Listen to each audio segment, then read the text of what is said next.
Happy game day, everybody. This is the Purple Update pregame show. I'm doing a quick show just to test out the software that we use to stream across multiple social media channels. Last week it did not work, which is probably for the best because I was just rambling nonsense and ethnic slurs the entire time. But it's a classic trap game this weekend, although I don't really just think it's actually a trap game. I know everyone's been talking about that. Everyone fears that. I don't think this meets that criteria. I think that the Broncos are a legit defense, very, very good defense. Fourth in the NFL in passing defense, and I think 17th in rushing defense. So it's not. It's a good test for this offense. It's the best defense that they've faced since their offense exploded week 5. I also think that the curse of the backup quarterback is going to continue because Brandon Allen had 2 touchdowns last week. That's more than double the amount that Flacco had in the entire month of October with 1. So it's a little disconcerting, especially with Adam Thielen yet being out yet again this week. But the savior that is Josh Doxson will be playing today. I say that a little bit facetiously, but I was the one that crowned him as the catalyst. I'll get this team over the hump and into even more vaunted territory. That was with Adam Thielen, though. I was assuming Doxson could just come in 1 or 2 plays a week and score touchdowns a la Aldrick Robinson. But we'll see what he can do this week. He has the familiarity with Cousins with their time in Washington. He is a great down the field receiver. He's relatively big sized. It's, I think, 6'2". Not the fastest guy in the world, but he has great body control. So we'll see how they use him this week. That should be exciting. But like every week, this game is going to come down to Dalvin Cook. So luckily the Broncos are worse. They're in the middle when it comes to defending the run. The Vikings should, if they don't get too cute, be able to take advantage of that. And that's my first key to the game. Don't get too cute. I think every single time that the coaches have said we got too cute has backfired tremendously. I'm thinking of the 2017 NFC Championship game, which fell in the calendar year of 2018. I know there's some debate about that, at least online. People are always telling me it's not 1998, it's 1999. It's the 1998-99 season, so stop screaming at me. But yeah, every time they've gotten too cute, even this season, with the Chiefs and the run game going against the 30th best rush defense in the league, they tried to basically outthink themselves because they didn't necessarily need to. Now, this week, Pat Elflein's coming off the best game that he's had, which is huge because he was looking like a disaster at left guard. So just do what has gotten you this far, for the love of God. Run Cook the way that you typically do. Make sure that you get Cousins running around, whether it's naked bootlegs, rollouts. Don't have him just stand in the pocket. That doesn't work, especially against a defense of this caliber. Von Miller isn't having the season that we're used to him having, but he's still Von Miller. So, yeah, roll Kirk out. Keep including the tight ends, so on and so forth, because they're really going to try to shut down Diggs and Cook and go from there. And so we'll see what happens. But that is key number 1. The key number 2 is to get pressure on Brandon Allen. It seems that the 2 backup quarterbacks that the Vikings have faced this season, and Chase Daniel and Matt Moore in Kansas City, there was next to no pressure. It was also a little bit infuriating / head scratching to the point of bleeding that there was no pressure on Moore in Kansas City, considering they were missing 40% of their offensive line. Sure, they had help. Sure, they chipped. Sure, they brought in tight ends, so on and so forth. But this is supposed to be a really great Vikings defense. I know Linval is out until at least after the bye. He had knee surgery on his meniscus this week. That won't necessarily hurt as much in the pass rush, but he eats up a lot of blocks.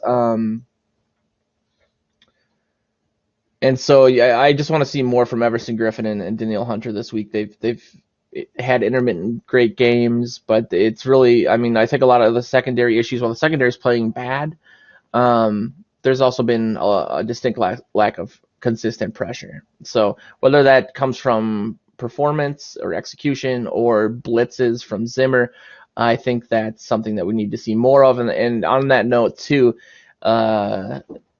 point 2B, I guess, would be to continue to be aggressive in your play calling with Zimmer, both on both sides of the ball. That includes exotic blitzes and also not playing to not lose, as he's been known to do on offense. And I would say, just in regards to the Broncos offense, the key will really come down to, again, that pressure. They've allowed 30 sacks this season. That's, I think, 7th worst in the league, something like that. So if you can get Allen on the ground or pressure, that should really help. Cortland Sutton, their wide receiver, is looking like a future star. If you can shut him down, they do have other options. They do have some talents, but they're really young and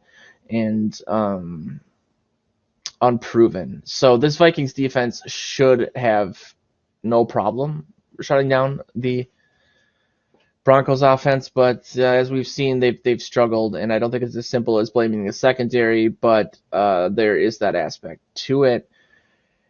So we'll see. I don't necessarily think this is a trap game. That's key number 3. This might sound more like I'm talking to the media or to the fans, but for the team as well, I wouldn't even call this a trap game across the board. I read an article from the Denver Press talking about one of the players. I wrote it down. I forget who, but he basically said that we know we're going to Minneapolis. We're playing the Vikings. They're 7-3. We're 3-6. And that's all the motivation, or that's the only chip on the shoulder that we need. I think that when you talk about a trap game, you're usually playing a really, really bad team that has nothing to play for. The Broncos are still technically in playoff contention because it's the AFC. Sure, they'd have to win 6 of their last 7 games, most likely, which is probably not going to happen, but they're not going to give up till they give up. This team has a lot of talent on both sides of the ball. Maybe it's young on one side, maybe it's not playing at the level in regards to Von Miller that we've become accustomed to again, but they have a lot to play for. They have a quarterback who's playing for his career. He doesn't want Drew Lock to come in. Regardless, he wants to win, so there's not that argument to bring in that rookie behind him. He wants to carve out a role in the NFL himself, and so he had 2 touchdowns. He played a lot better than Flacco did. I see them running a lot of screens as well. To Phillip Lindsay, someone who they haven't utilized a lot this season, but he's someone who the Vikings should look out for. They're also might be running some gadget plays from, let me see, I forget. Anyway, it doesn't matter. The point is that I need caffeine, and that this isn't necessarily a trap game, even though everyone's calling that. Their head coach, Vic Fangio, was the defensive coordinator of the Bears last season, as you all know, and he knows the Vikings very well. He knows Kirk Cousins very well. I'll do a 3B and say whoever wins the turnover battle in this game is going to win the game. The Broncos haven't had a ton of turnovers. The Vikings have had 9.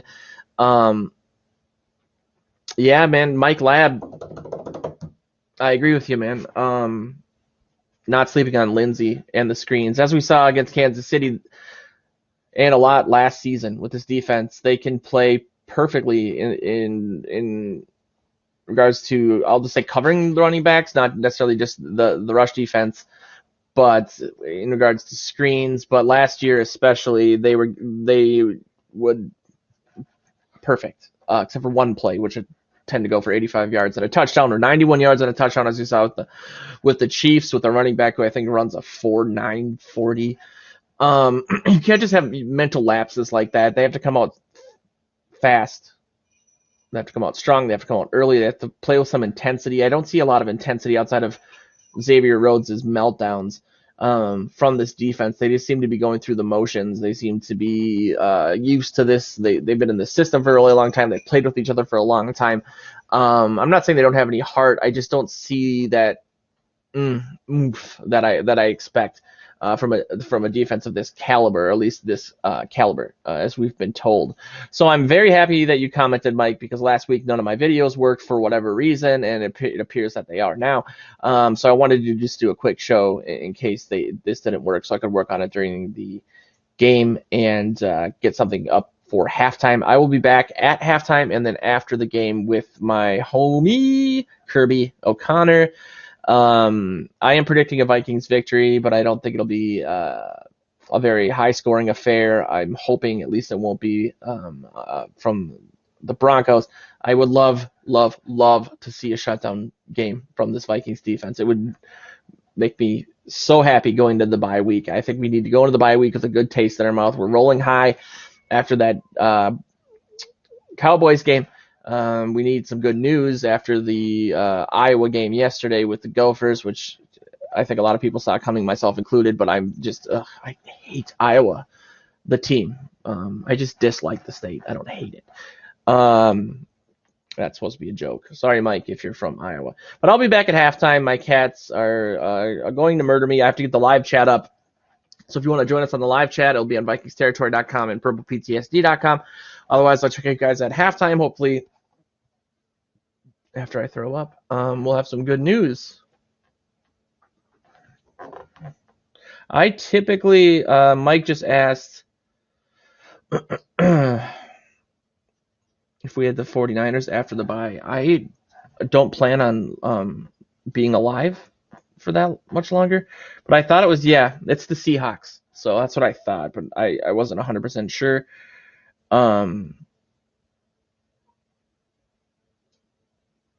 Yeah, I didn't think we played. What? Yeah, it's the Seahawks. But I can see where you're confused. I'm like, we played them last season. But yeah, the Seahawks. So that's going to be a huge game, and one that we can't really expect to win. The Seahawks beat the 49ers, which is where I think your confusion is coming from, and are looking every bit the best team in the NFC that they have been intermittently this past decade. We're playing them in Seattle, if I remember correctly, which sucks. So you want to win this game because looking back at this stretch of games, we've lost one game to Kansas City. Granted, Mahomes didn't play, but if you looked at the stretch of the games before the season, a lot of us marked losses against the Seahawks and against the Chiefs. So these are the games you need to win. You need to win them,